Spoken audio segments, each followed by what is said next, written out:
그녀들이 눈에 불을 켜고 주변을 샅샅이 뒤져도 그 근방에는 제이 말고는 다른 누구의 육신은커녕 떠도는 영혼조차 보이지 않았다.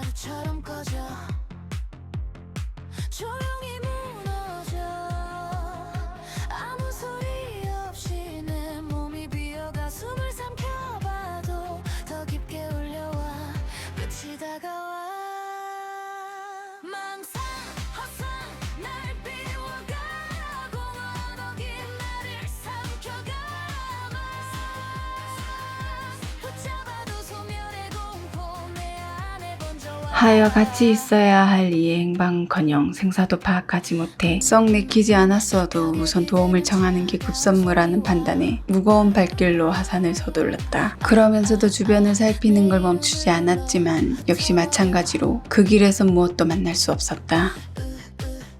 그때까지도 제이는 지금 자신이 겪고 있는 상황이 여전히 꿈인지 생시인지 구분하기 힘들 정도로 혼란스럽기 그지없었다. 일행은 인가가 있는 곳에 도착하고 처음 마주친 행인에게 잠시 모습을 드러낸 연지가 도움을 청해 무사히 조난 신고를 할 수 있었다.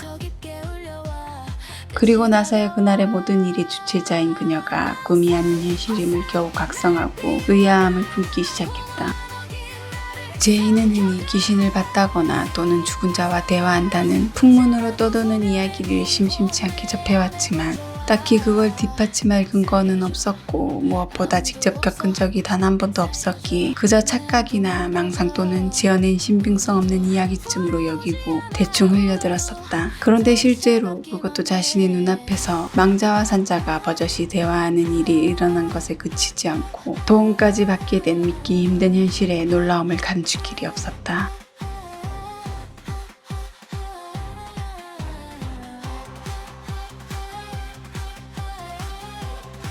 또 한편으론 그건 어디까지나 연지에 한정되어 있었고 자신과 해주는 산자에게는 전혀 보이지 않는 존재조차 느낄 수 없는 그저 영혼인데 비해 그녀는 어떻게 그게 가능한 것인가에서 드는 의아함과 궁금증을 참을 수 없어 대뜸 물었다.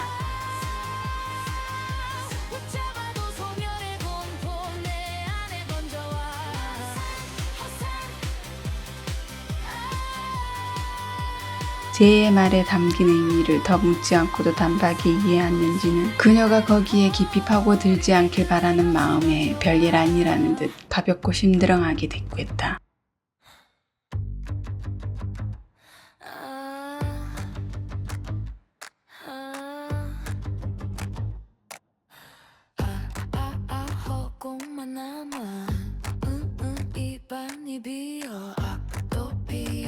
손끝도 사라져 내 안이 꺼져 숨이 떨려와 벽만 더 깊어 망상 속에 눈을 뜨면 허상만이 나를 물어 아무것도 장담할 수 없는 상황에서 지레 것부터 집어먹을 것이 안쓰러웠던 혜주가 덧붙인 말에 순간 연지는 불현듯 갈림길에 선 제이의 운명이 과연 그녀를 어디로 이끌 것인지 무척 궁금해졌다.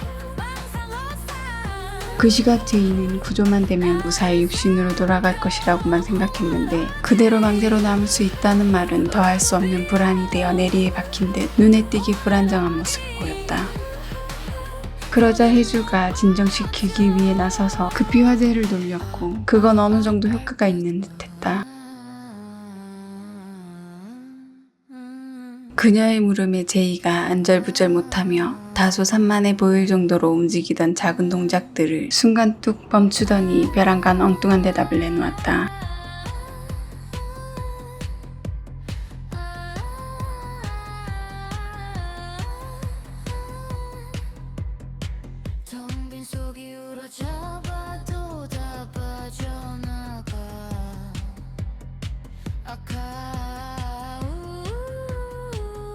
전혀 예상치 못한 뜻밖의 말은 그녀들을 크게 당황하도록 만들었다. 하지만 이내 이성을 되찾은 혜주가 두 사람이 당장 아이에게 가길 권했다.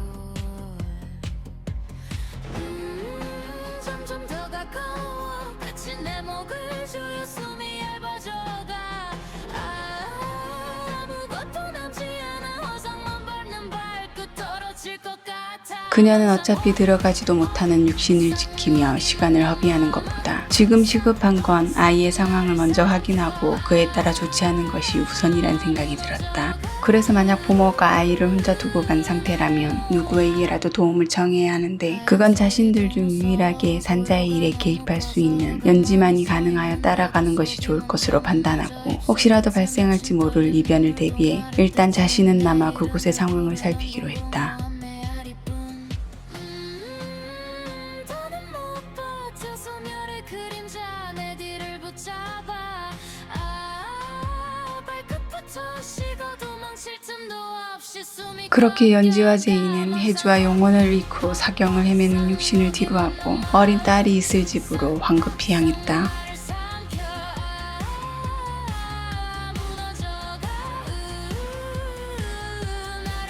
그런데 그녀들이 도착한 집에는 엉뚱하게도 부모가 아닌 그렇게 애타게 찾아 헤매던 친구가 너무도 멀쩡하게 일행으로 보이는 낯선 남성과 같이 곤히 잠든 아이의 곁에 있었다. 아무 말 없이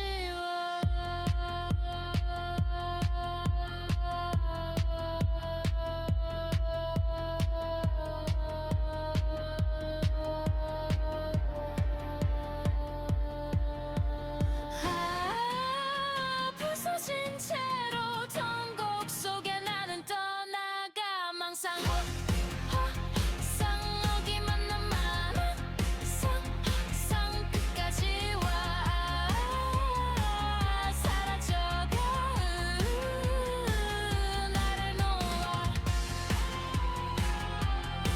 연지가 제시한 방법 외엔 당장 그녀들이 할 수 있는 건 없었기에 일단 그들의 대화를 엿듣기로 했다.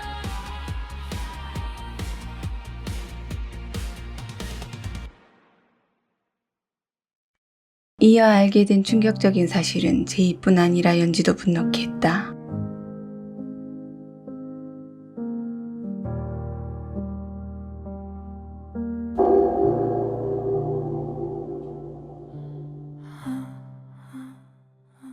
입안의 맴도는 화상만 삼키네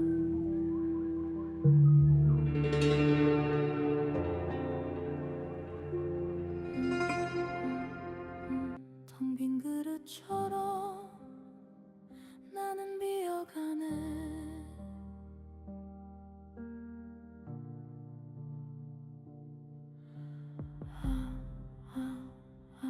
고요한 방 안에 두려움이 자라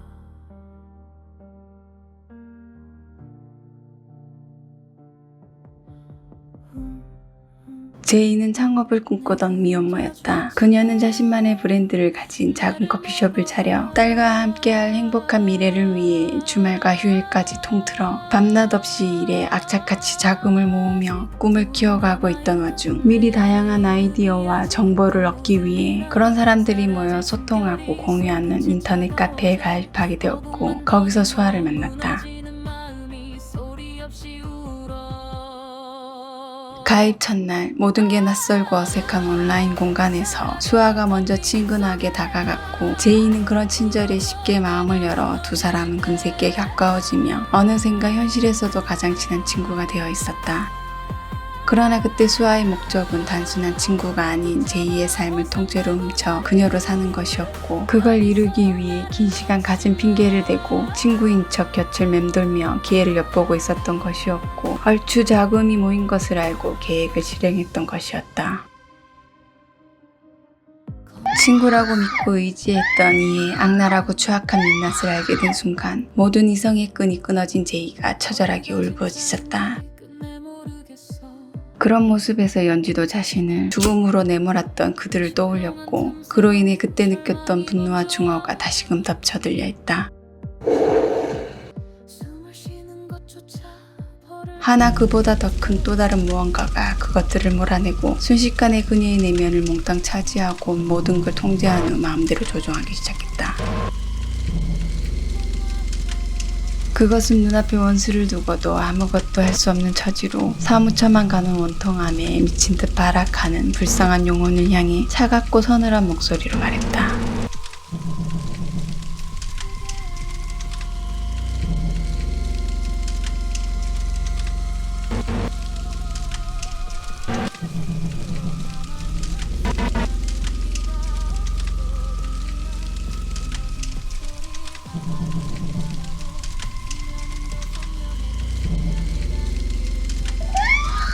그 순간에도 연지인 척 흉내내는 그것은 그 어떤 감정의 동요도 보이지 않고 그저 차갑고 퉁명스레 이어 말했다.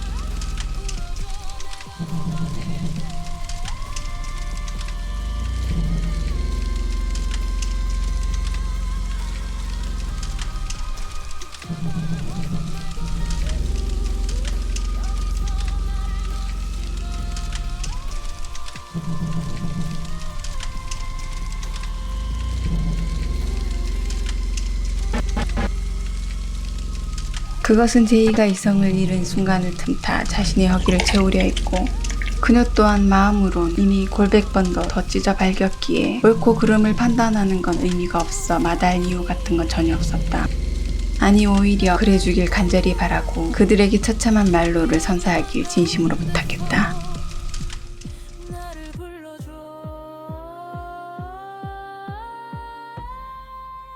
당연히도 그건 그것이 원하던 바였기에 원망과 분노에 사로잡힌 영혼의 절실한 부탁을 한치의 망설임도 없이 들어주었다. 연지의 모습을 하고 있던 그것은 순식간에 감추고 있던 그 모습을 산자들도 보이도록 드러낸 후 느닷없이 나타난 계기스러운 존재로 인해 공포에 질겁하는 그들에게 그녀가 원하는 만큼 끔찍한 고통 속에서 서서히 생을 마감하는 딱 어울리는 제후를 선물했고 그런 후에도 편히 영면에 들 수 없도록 영혼까지 삼켜버렸다.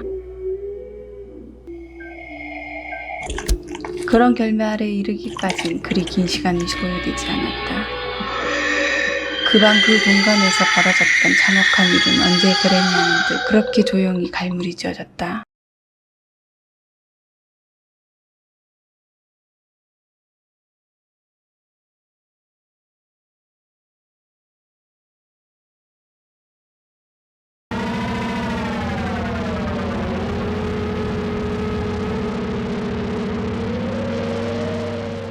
비록 순간 이성을 잃고 했던 선택이었고 자신이 직접 저지른 짓이 아니었다고 한들 눈앞에서 친구였던 수아가 당하는 걸 똑똑히 목격했기에 두려움과 죄책감이 들지 않는 건 아니었다. 그럼에도 다시 또 그 순간이 오더라도 자신은 분명 같은 선택을 할 것이라고 생각하며 후회 같은 건 하지 않았다.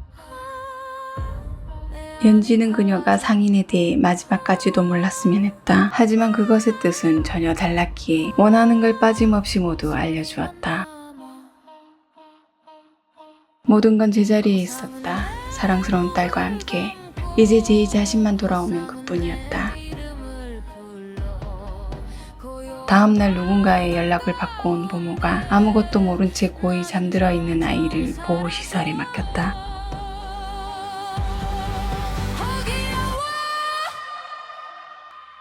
나를 삼켜.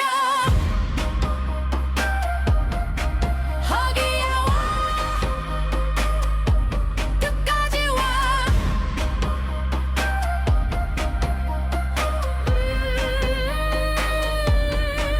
무너져가.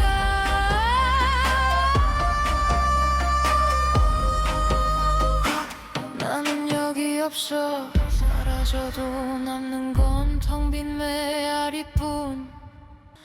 망상어상 공허한 너기 내 이름을 찢어